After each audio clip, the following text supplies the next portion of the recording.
Goeiedag en baie welkom hier saam met ons by ons oggendoordenking tyd saam, waar ons besig is hierdie hele maand op soek na God se wil, doel vir jou lewe. Kom ons lees saam vandag se skrif 2 Kronieke 7 vers 11.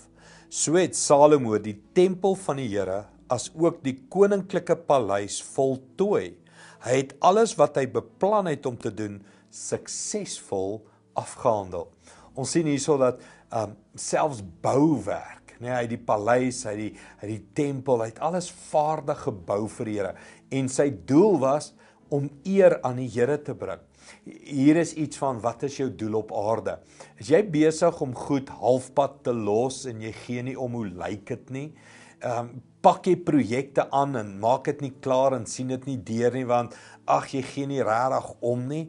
Hy sê Salomo het alles voltooi, want dit gee eer aan die Here.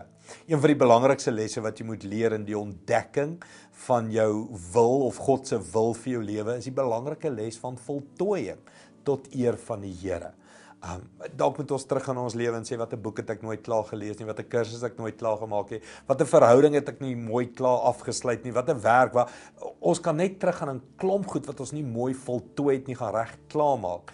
Dit bring eer aan die Here en dalk bring dit jou nader aan wat is God se doel en wil vir jou. Selfs so iets eenvoudig soos die klaarbou van 'n paleis. Kom ons gaan vind uit, wat kan ek klaarmaak vir die Here? Bid saam. Hemelse Vader, baie dankie vir hierdie lesse, praktiese lesse, wat ons so tree vir tree nader kan bring aan wat is u wil vir ons lewe.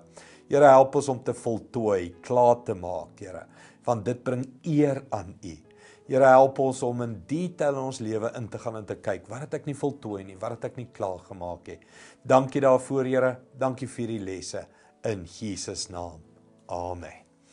Goed gaan en onthou môre ons eredienste op al die verskillende mediums, kan jy dit kry en kyk en volg en deel bly van ons gemeente se visie en rigting. Goed gaan, sien jou weer.